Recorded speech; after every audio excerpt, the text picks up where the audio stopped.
Okay, TBH Labs ကနေယူဆိုပါတယ်ဒီနေ့ကကျွန်တော်ဘာမှ review လုပ်ပေးမှာမဟုတ်ဘူးဘာမှလည်း unboxing လုပ်မှာမဟုတ်ဘူး product တွေအကြောင်းပြောမှာမဟုတ်ဘူးဒီနေ့ကတော့နည်းနည်းလေး knowledge sharing လေးလုပ်ရင်းနဲ့အရင်တစ်ခေါက် video တုန်းကလိုပဲပေါ့နော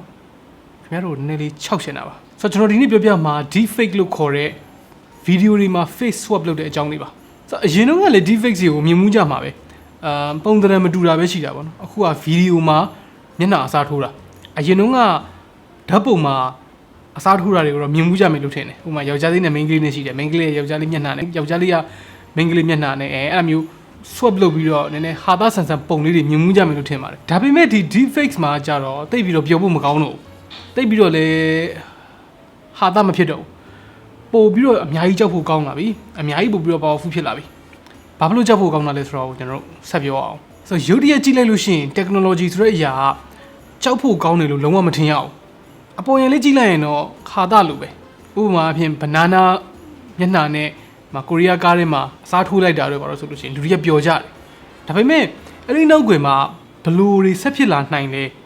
ဲဒီလို power ရှိနေပြီဆိုလို့ရှိရင်ခမားပုံမှာရောဘလိုတက်ရောက်မှုရှိနိုင်လဲ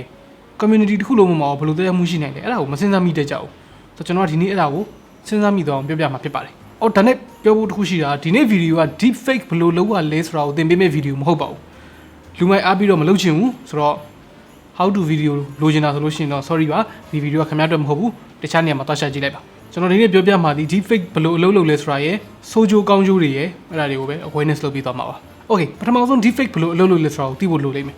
deep fake ဆိုတာဘလိုလုပ်လဲဆိုတော့ခင်ဗျားရဲ့ဓာတ်ပုံရှိတယ်ပေါ့နော်ခင်ဗျားရဲ့မျက်နှာဓာတ်ပုံပေါ့အဲ့ဒီမျက်နှာဓာတ်ပုံကိုသူက emotion အမျိုးမျိုးတောက်အမျိုးမျိုးကနေပြီးတော့ယူလိုက်တယ်ဥပမာကျွန်တော်ဆိုလို့ရှိရင်မဲနေတဲ့ပုံတွေပြုံးနေတဲ့ပုံတွေဘေးတစ်စောင်းလေးရပုံတွေမျက်ခုံးအပေါ်ဘာဖြစ်နေတဲ့ပုံတွေ facial expression အမျိုးမျိုးပေါ့နော်မျက်နှာလုံနေတဲ့ပုံစံအမျိုးမျိုးကိုယူလိုက်တယ်ယူလိုက်ပြီးတော့အဲ့ဒါကို database တစ်ခုဆောက်လိုက်တယ်ဆောက်လိုက်ပြီးသွားပြီဆိုလို့ရှိရင် AI ကနေပြီးတော့ okay ဘယ်မျက်နှာမှာအစားထိုးခြင်းလဲအစားထိုးခြင်းတဲ့မျက်နှာကို detect လုပ်လိုက်တယ်ပြောလို့ရှိရင်ခုနကတော့ကိုယ့်စီမှာရှိနေတဲ့ database တွေကပုံနေနဲ့အစားထိုးယူသုံးတယ်ယူသုံးပြီးတော့အဲ့ဒါကို AI ကနောက်ထပ် test တစ်ခုအနေနဲ့တကယ် realistic ဖြစ်ရလားဆိုတာကိုပြန်စစ်တယ်အဲ့လို scan နှစ်ခုနဲ့သွားတာပေါ့နော် basic အနေနဲ့ဆိုလို့ရှိရင်ဆိုလိုချင်တာကလူကဘာမှလုပ်ပေးစရာမလိုဘူးလူက database တစ်ခုဆောက်ပေးရုံပဲအဲ့ဒီထဲမှာပုံတွေများလေ facial expression တွေများလေ shoot down တွေများလေကောင်းလေပို့ပြီးတော့ realistic ဖြစ်လေဆိုတော့ကျွန်တော် deepfake ကိုစပြီးတော့သတိထားမိတာ2016 2019အဲ့ဒီဝန်းကျင်လောက်ကကျွန်တော်အဲ့ဒီတုန်းကလည်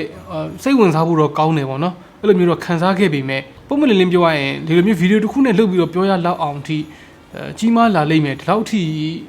realistic ဖြစ်လာလိမ့်မယ်လို့ကျွန်တော်ကိုယ်တိုင်လည်းမထင်ခဲ့ဘူး short တော့လိုက်တာပေါ့နော်ပြီးတော့ကိုယ်နဲ့လည်းဆိုင်နေလို့လည်းမခံစားရအောင်အခုကျတော့ကိုယ်နဲ့တော်တော်လေးဆိုင်နေပြီဘာလို့လဲဆိုတော့မြန်မာနိုင်ငံမှာနေမဲ့ deep fake လုပ်တဲ့သူတွေအများကြီးရှိနေပြီတခုကံကောင်းတာကတော့ဒါဟာတာဗီဒီယိုတွေအနေနဲ့ပဲရှိသေးတယ်ပြဿနာတက်ရလောက်တဲ့ controversy ဖြစ်ရလောက်တဲ့အနေအထားမျိုးမဖြစ်သေးဘူးနောက်ကတော့ဖြစ်လာမှာပါဆိုတော့ deep fake ဆိုတဲ့နာမည်ကဘယ်အစဖြစ်လာလဲဆိုတော့ Reddit မှာ user တယောက်က user name နာမည်နဲ့က deep fake ဆိုပြီးတော့အဲဒီ deep fake ပုံတွေတင်နေပဲဗီဒီယိုတွေတင်နေပေါ့တင်တဲ့အခါမှာတော်တော်များများဘယ်လိုမျိုးတွေလဲဆိုတော့နာမည်ကြီးမင်းသမီးတွေရဲ့ညနာတွေနဲ့ fake pornography တွေပေါ့အဲ့လိုမျိုးတွေသူကလုပ်ပြီးတော့တင်ကြတာနောက်ပိုင်းကျတော့ Reddit ကအဲ့ဒါကို ban လိုက်တယ်အရင်တုန်းက deep fake ဆက်ထွန်းကားလာခြင်းမှာတော့ကကျတော့လူတိုင်းနဲ့အဲ့ဒီ technology ကလက်လန်းမမီဘူးအခုကျတော့ phone application တွေတခုရှိအောင်ပုံကကျွန်တော်ခုနကပြောသလိုအများကြီးတော့မလို့တော့တပုံလေးရှိအောင်နေနေလုပ်လို့ရနေပြီဆိုတော့ဒါတော်တော်လေးကြောက်ဖို့ကောင်းတဲ့ level တခုဖြစ်လာပြီအခုခင်ဗျားတို့ကြည့်နေတဲ့ video က deepfake ဒီဘယ်လောက်ကြောက်ဖို့ကောင်းချောင်းကိုမိမုံထိုးပြတဲ့ video ဖြစ်တဲ့အတွက်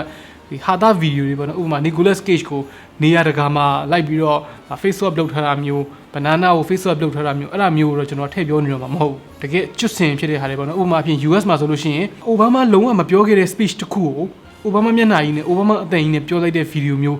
းလူတွေကတော့အဲ့ဒါကိုပညာပေးခြင်းတဲ့သဘောဟာတာလုပ်ရှင်တဲ့သဘောနဲ့လည်းတင်ကြတာလည်းရှိသလိုတကယ်တမ်းတိုက်ခိုက်တာမျိုးတွေလည်းရှိတယ်ဆိုတော့နိုင်ငံရေးလောကမှာကျတော့ဒီလူတယောက်ရဲ့ပါဇက်ကနေထွက်လာတဲ့စကားတော်တော်လေးအရေးကြီးတာ哦ဆိုတော့တော်တော်လေး short ရှိတယ်အထူးသဖြင့်မြန်မာနိုင်ငံလူနေရာမျိုးမှာဘာဖြစ်လို့လဲဆိုတော့မြန်မာတွေကအင်တာနက်ပေါ်မှာတစ်ခုခုတွေ့ပြီဆိုရင်အရန်ယုံရတယ်ဘလို့အဓိပ္ပာယ်မရှိတဲ့အရာပဲပြောအင်တာနက်ပေါ်မှာတွေ့ရင်အဲ့ဒါမှန်တယ်ပဲအထူးသဖြင့်လူကြီးပိုင်းနေပေါ့နော်ဘာလို့ဆိုတော့သူတို့က technology နဲ့အရန်ကြီးအထီးတွေ့ဆက်ဆံမရှိတဲ့အခါမှာသူတို့အင်တာနက်ပေါ်မှာရှိတာဒီအမှန်ပဲလို့ယူဆကြတယ်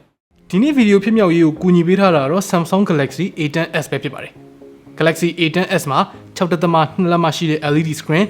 ပိုကြီးတဲ့ 4000 mAh battery security ဘိုင်းအတွက်ကအရင်တုန်းက affordable Samsung phone တွေမှာမပါခဲ့တဲ့ fingerprint ကိုလည်းထည့်ပေးထားပါတယ် SoC အနေနဲ့ကတော့ Helio P22 နဲ့အဖြစ်ပေးထားတယ်အသေးစိတ်သိရှိချင်တယ်ဆိုလို့ရှိရင်တော့ကျွန်တော်တို့ Samsung မြန်မာ page မှာတွားရောက်ကြည့်ရှုနိုင်ပါတယ်အဲ့ဒီအတွေးခေါ်ကဘယ်ကလာလဲဆိုတော့အရင်တုန်းက TV ပေါ်မှာပါလို့ရှိရင်အမှန်ပဲလို့ယူဆသလိုမျိုးသူတို့ကအဲ့လိုမျိုးယူဆကြတာဒါပေမဲ့ TV ပေါ်မှာနဲ့ဒါနဲ့ကမတူဘူး user တယောက်လူတယောက်ကနေပြီးတော့ဒီ data input လုပ်လိုက်လို့ရှိရင်လေအဲ့ data က internet ပေါ်မှာရောက်နေမှာပဲဆိုတော့ scale ချင်းကအများကြီးกว่าတယ်ဗျာပြောချင်တာလူကြီးတွေမှလည်းမဟုတ်ပါဘူးလူငယ်တွေမှလည်းရှိပါတယ်တချို့ကတော့အပျော်သဘောတချို့ကတော့အတီးကြီးနဲ့ကိုငွေဝင်အောင်လို့ဒီ post ကို share တာလို့စာမွေးအောင်ဒီ post ကိုတင်ဒီပုံကိုတင်တာလို့စုံနေတာပဲဆိုတော့ deep fake လို့ဟာမျိုးသာတွားပြီးပြလိုက်မယ်ဆိုလို့ရှိရင်ဟာဒါအမှန်ကြီးဒါအစ်စ်ကြီးဆိုပြီးတော့လုံးဝရှင်းပြလို့မရနိုင်တော့တဲ့ level အထီကိုသူတို့ကယုံသွားကြမှာလုံးဝရှင်းပြလို့လည်းရမှာမဟုတ်ဘူးဒါမဟုတ်ဘူးဒါအစ်စ်ဆိုပြီးတော့ပဲသူတို့ကတဲ့ပဲညင်းနေတော့မှာပဲပြီးတော့ဘသူတွေမှာတော်တော်လေးအနေရရှိလဲဆိုတော့ main ကလေးတွေပါဒါတော့အများကြီးသိပြီးရှင်းပြကြမလို့ဘူး fake pornography တွေဖြစ်လာနိုင်တယ်ပိုဆိုးတဲ့တစ်ချက်ကနာမည်ကြီးတဲ့သူဆိုပိုဆိုးပါတယ်ဘာဖြစ်လို့လဲဆိုတော့စဉ်းစားကြည့်လိုက်ရင်နာမည်ကြီးတဲ့သူဆိုတော့နာမည်ကြီးတယ်ဆိုတာလူတိုင်းသိလို့လေလူပုံများများသိတယ်လေဆိုတော့ deepfake လုပ်တဲ့သူကလောက်ရတာတန်တယ်ဗျာဘာလို့လဲဆိုတော့သူ့ပိုသိကြတာ哦ဒါ no brain တာပါနော်နောက်တစ်ချက်အနေနဲ့ကနာမည်ကြီးတဲ့သူတွေဖြစ်တဲ့အတွက်သူတို့ရဲ့ဓာတ်ပုံတွေကအင်တာနက်ပေါ်မှာပြန့်စာတွေကျဲနေလေးရှိပါတယ်ဥပမာအားဖြင့်ကျွန်တော်နဲ့ဥပမာပေးကြည့်မယ်ကျွန်တော်နာမည်ကြီးလို့ပြောချင်တာမဟုတ်ဘူးကျွန်တော်ကနေတိုင်းဗီဒီယိုတွေတင်တယ်ဆိုတော့ဒီမျက်ခွက်ကြီးကအင်တာနက်ပေါ်မှာပွားစာတွေကိုကျဲနေတာပဲပြီးတော့ကျွန်တော်ပြောတဲ့ဗီဒီယိုတွေကကျွန်တော်မျက်နှာကြီးကိုချိန်ပြီးတော့ရိုက်ထားတာကျွန်တော်ရဲ့ emotion တွေအကုန်ပါတယ်မဲနေတာတွေရှိတယ်ပြုံးနေတာတွေရှိတယ်ရီနေတာတွေရှိတယ်ဟိုဘက်လှည့်နေတာဒီဘက်လှည့်နေတာအပေါ်လှည့်နေတာအောက်လှည့်နေတာအကုန်ရှိတယ်ဆိုတော့ကျွန်တော်နဲ့ဒါ deep fake လုပ်မှဆိုရင်တော်တော်လွယ်မှာပဲ data တွေအများကြီးရှိတာ။ပို့ဆိုတဲ့တစ်ချက်ကအတန်တုနဲ့ deep fake နဲ့ကိုပေါင်းပြီးတော့သူမဟုတ်တဲ့တခြားသူတယောက်ဟန်ဆောင်လို့ရခုနကအိုဘားမားရဲ့ speech လို့ဟာမျိုးပေါ့နော်အဲ့ဒါဆိုလို့ရှိရင်အိုဘားမားအတန်တုလုပ်တဲ့လူရဲ့ပြောလို့ရှိရင်အိုဘားမားရဲ့မျက်နှာနဲ့ face swap လုပ်လိုက်တာပေါ့နော်နောက်ပိုင်း deep fake တွေကအရန်ကိုကောင်းလာတာလုံးဝခွဲခြားလို့မရနိုင်တော့တဲ့အနေအထားအထိကိုကောင်းလာတာအခုကတော်သေးတယ်အခုကဒီ processing လုပ်ဖို့အတွက်အချိန်လေးပါလေးပေးရသေးတယ် video editing လုပ်သူလိုမျိုးပေါ့နော် render လုပ် export လုပ်ပြီးတော့မှဒီ video ထိုးထွက်လာတာမဟုတ်ဘူးနောက်ပိုင်းမှာဆိုလို့ရှိရင်ကျွန်တော်ထင်တယ် live အနေနဲ့ပါလုပ်လို့ရလိမ့်မယ်ဆိုတော့ video call ပြောတယ်ပဲထားပါတော့ video call ပြောတယ်ဆိုလို့ရှိရင် voice changer ရဲ့ deepfake ရဲ့နှစ်ခုပေါင်းလိုက်ရင်ခင်ဗျားဘယ်သူလဲဆိုတာကိုတော့မှတစ်ဖက်ကလူကိုပေးသိကြမလို့တော့ပြီးတော့လိမ်လည်မှုတွေလှည့်ပြားမှုတွေအဲ့ဒါမျိုးတွေလည်းအများကြီးလုပ်လို့ရလာနိုင်တယ်ဆိုတော့ကျွန်တော်တို့ဘာလုပ်လို့ရလဲအဓိကတော့ awareness ရှိဖို့လိုတယ်လွန်ခဲ့တဲ့10နှစ်တုန်းကလူတယောက်ရဲ့ awareness နဲ့အခုဒီခေတ်မှာလူရှိတဲ့လူတယောက်ရဲ့ awareness နဲ့မတူတော့ဘူးဥပမာအဖြစ်လူတယောက်ကခေါင်းသုံးလုံးနဲ့မွေကြီးတစ်ကောင်ပုံတွေ့တယ်ပဲထားပါတော့လွန်ခဲ့တဲ့10နှစ်တုန်းကဆိုလို့ရှိရင်တော့ဟာဒါတကယ်မွေတကယ်ခေါင်းသုံးလုံးရှိနေတာအဲ့လိုထင်ကောင်းထင်ကြလိမ့်မယ်ဒါပေမဲ့အခုခေတ်လူငယ်တွေကြတော့ဘယ်လိုမြင်လဲဆိုတော့ဒါ Photoshop ကြီးပါကွာလို့မြင်ကြတယ်ဘာဖြစ်လို့လဲ Photoshop ဆိုတာဘယ်လိုအလုပ်လုပ်လဲ Photoshop ဆိုတာဘာလဲအဲ့ဒါကိုသိသွားကြပြီဆိုတော့ပို့ပြီးတော့ခွဲခြမ်းစိတ်ဖြာနိုင်သွားပြီဆိုတော့ deepfake ကလည်းအဲ့လိုမျိုး awareness တစ်ခုကြီးကြီးမားမားကိုလိုအပ်နေတယ်အဲ့ဒါဘာမှမသိတဲ့သူတွေ deepfake ဆိုတာဘယ်လိုအလုပ်လုပ်တယ်ဆိုတာကိုမသိဘူးဆိုလို့ရှိရင်တော့လူတွေအများကြီးက